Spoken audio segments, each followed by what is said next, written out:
नमस्कार दोस्तों। Hello students, welcome back to my channel legal vocab by Saumya में आपका हार्दिक स्वागत है। मैं सौम्या आपको इंडियन कॉन्ट्रैक्ट एक्ट के बिना देरी करे सेक्शन 71 से सेक्शन 75 तक आपको बताऊंगी कि क्या इनमें दिया गया है, क्योंकि सेक्शन 70 तक हम आपको पढ़ा चुके हैं। जिन्होंने नहीं देखी है मेरी वीडियोस वो देख सकते हैं बैक करके मेरी वीडियोस को।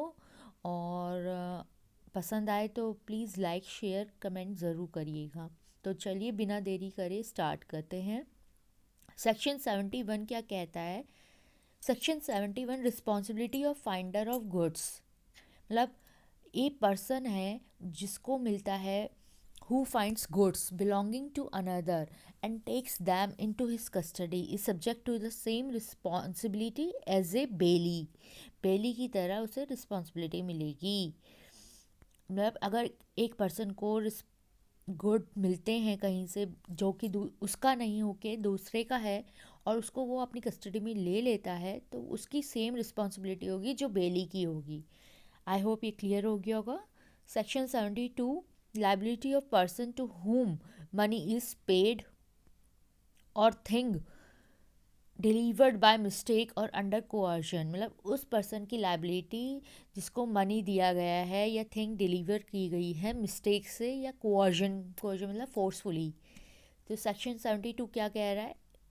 ए person to whom money has been paid, एक पर्सन जिसको मनी दिया गया है या मनी दिया गया है, पैसा दिया गया है या कुछ भी डिलीवर किया गया है मिस्टेक से या कोवर्जन से, तो उसकी ये ड्यूटी बनती है कि वो रिपे करे और रिटर्न करे उसे। इलस्ट्रेशन है, ए एंड बी जॉइंटली ओ करते हैं 100 रुपीज़ टू सी। सी सी को 100 रुपीज़ देने हैं ए और बी को jointly. A alone pays the amount to C and B not knowing the this fact pays 100 rupees over again to C. मतलब एक ए और बी 100 रुपीज़ देने हैं सी को जॉइंटली, देने हैं ए और बी को देने हैं 100 रुपीज़ सी को, लेकिन ए अलोन दे देता है, बी नहीं जानता इस फैक्ट को, तो वो 100 रुपीज़ फिर से दे देता है। तो सी की ये ड्यूटी बनती है is bound to repay the amount to B. Okay, illustration A है। इलस्ट्रेशन बी क्या कह रहा है?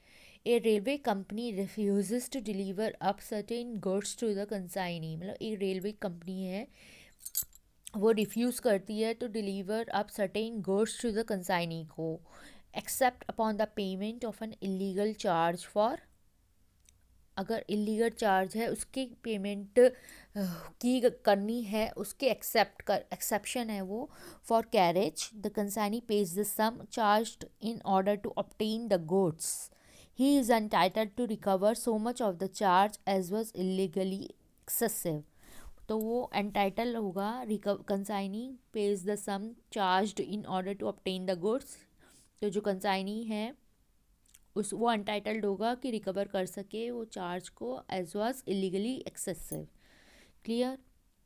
क्लियर हो तो थम्स अप। आपको पसंद आ रही है वीडियो तो थम्स अप लाइक शेयर ज़रूर करिए। सेक्शन 73, सेक्शन 73 क्या कह रहा है कि चैप्टर 6 में आता है आपके इंडियन कॉन्ट्रैक्ट एक्ट के, of the consequences of breach of contract. Important है, कंपनसेशन करना पड़ेगा उसको लॉस या damage cause by the breach of contract के कारण, कॉन्ट्रैक्ट के उल्लंघन के कारण यदि कोई ब्रीच लॉस या डैमेज हुआ है तो उसको कंपनसेट किया जाएगा। सेक्शन 73 इसके बारे में बोलता है, बताता है, एक्सप्लेन करता है।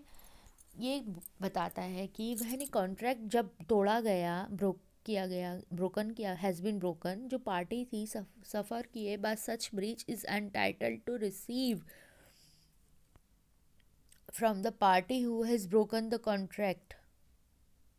जब कोई कॉन्ट्रैक्ट ब्रोक हुआ तो जो पार्टी है सफ़र की गई है, by such breach is entitled to receive from the party who has broken the contract, तो वो एंटाइटल होगी रिसीव करने के लिए उस पार्टी से जिसने कॉन्ट्रैक्ट ब्रेक किया है कंपनसेशन फॉर एनी लॉस और damage cause to him thereby which naturally arose in the usual course of things from such breach.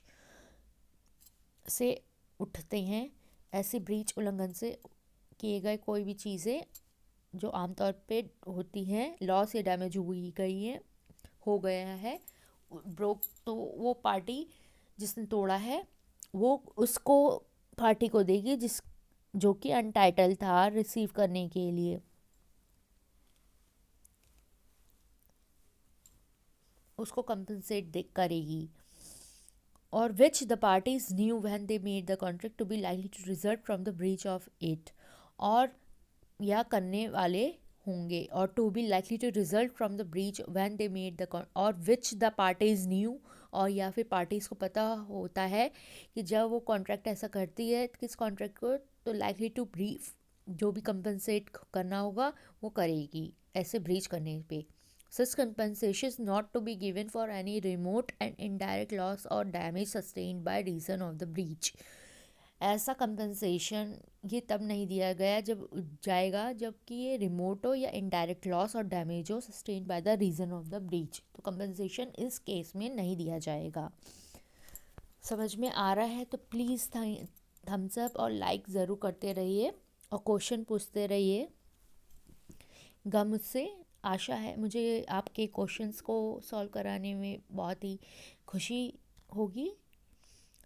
Compensation, आगे बढ़ते हैं। Compensation for failure to discharge obligation resembling those created by contract, जब कोई obligation होता है जो कि create resemble करता है जो कि कॉन्ट्रैक्ट के द्वारा क्रिएट हुआ है, और has not been discharged, any person injured by the failure to discharge it is, और डिस्चार्ज नहीं किया गया है तो जो पर्सन है इन जिसको जो पर्सन है इंजर हुआ है ऐसी failure to by the failure to discharge it is entitled to receive the same compensation from the party in default, तो जिसकी गलती है उसके उससे सेम कंपनसेशन लेगा as if such person had contracted to discharge it and had broken his contract.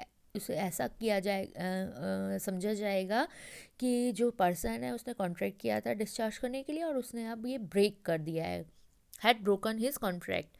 Explanation: in estimating the loss और damage को estimate करने के लिए जो कि कॉन्ट्रैक्ट के ब्रीच से अराइज हुआ है, जो मीन्स एग्जिस्ट होते हैं रेमेडिंग करने के लिए, इनकन्वीनियंस कॉज जो होती है non performance of the contract must be taken into account. Illustrations: A contract to sell deliver 50 mounts of saltpeter to B at a certain price to be paid on delivery.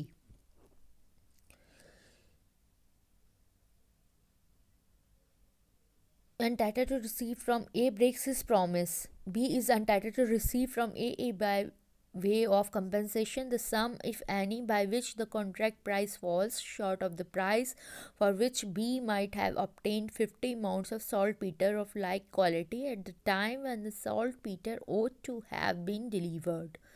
B illustration क्या कह रहा है? ए heirs B ship करता है to go to Bombay and there takes on board on the 1st of January a cargo which A is to provide and to bring it to Calcutta, the freight to be paid when earned.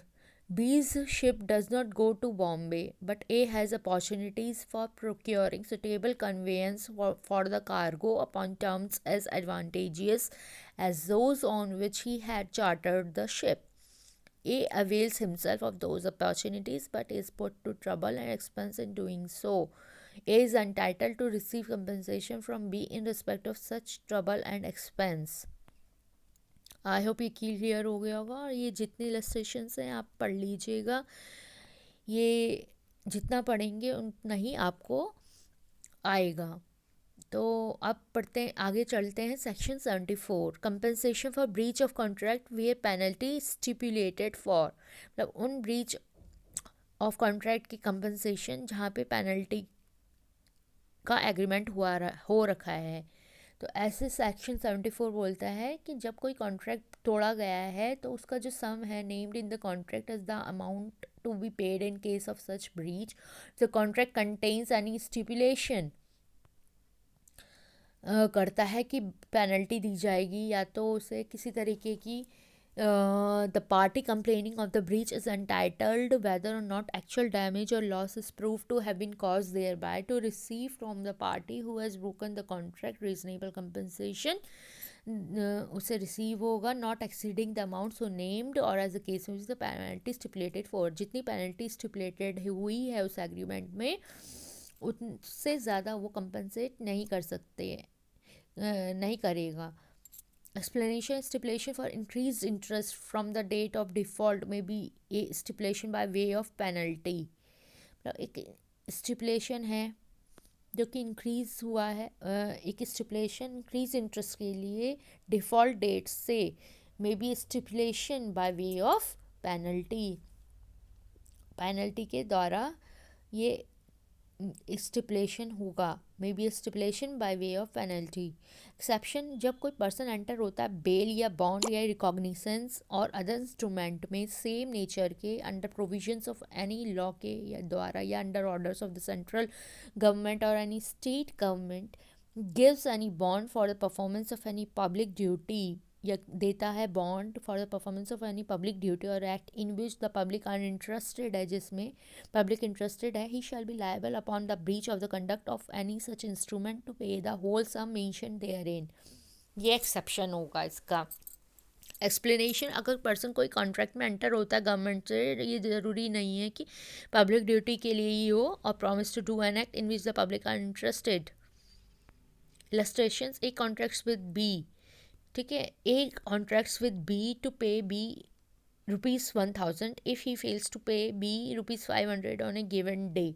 A contract करता है B से कि वो 1000 रुपये देगा B को, अगर वो फेल हो जाता है बी को 500 देने में on a given day, A fail to pay B ₹500 on that day, B is entitled to recover from A, हो जाएगा सच कंपनसेशन नॉट एक्सीडिंग ₹1000, क्योंकि ₹1000 वो है द कोर्ट कंसिडर्स रीजनेबल, क्योंकि वो रीजनेबल होगा कोर्ट के द्वारा उतना ही अमाउंट, क्योंकि 1000 से ज़्यादा वो एक्सीड नहीं करेगा कंपनसेशन.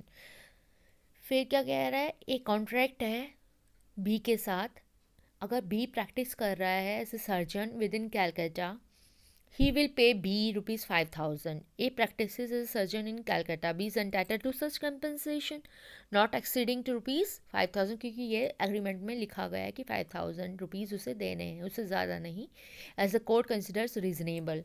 तो यही सब चीज़ें इसमें दी गई हैं. आई होप आपको क्लियर हो रहा होगा.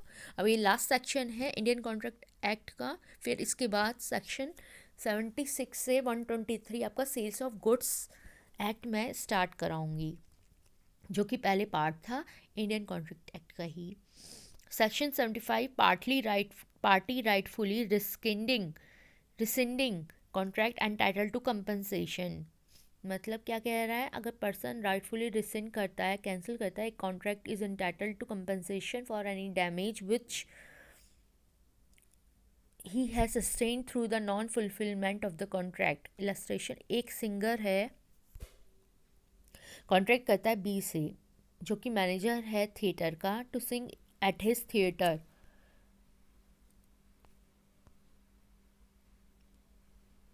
To sing at his theatre, manager है थिएटर का, to sing at his theatre for 2 nights in every week during the next 2 months. ये इंपॉर्टेंट इलस्ट्रेशन है सेक्शन 75 का. And B engages to pay her ₹100 for each night's performance. On the 6th night A wilfully जानबूझकर absent हो जाता है herself from the theatre, हो जाती है, and B in consequence rescind the contract कर देता है. B is entitled to claim compensation for the damage which he has sustain through the non fulfilment of the contract. भाई साफ बात है, अगर आपने ए और बी ने स्टिपुलेट किया है ये काम करने के लिए, कॉन्ट्रैक्ट किया है, एग्रीमेंट बनाया है, कॉन्ट्रैक्ट किया है, और उसे एक ने तोड़ दिया है, ब्रीच कर दिया है, तो वो जिसने तोड़ा है उसको उसको कंपनसेशन देना होगा. किसको? जिससे उसने कॉन्ट्रैक्ट किया था. तो that's all for the day. I hope आपको क्लियर हो गया होगा. सेक्शन 71 से 75 मेरी सीरीज़ इंडियन कॉन्ट्रैक्ट एक्ट की थोड़ी लंबी हो गई थी, मैं नहीं आ पा रही थी, इसके लिए मुझे खेद है, लेकिन क्योंकि मेरे एग्ज़ाम चल रहे हैं अब एग्ज़ाम्स भी चल रहे हैं, और आपके PCSJ का, यूपी PCSJ का भी नोटिफिकेशन जल्द ही आने वाला है, तो जिसमें इंडियन कॉन्ट्रैक्ट एक्ट का एक GS प्री में लॉ में बहुत ही इम्पॉर्टेंट रोल होता है। तो आपको ये सीरीज़ कैसी लगी इंडियन कॉन्ट्रैक्ट एक्ट की, मुझे ज़रूर बताइएगा। That's all for the day, thank you so much. और देखते रहिए लीगल वोकैब बाय सौम्या। आपसे इजाज़त चाहती है।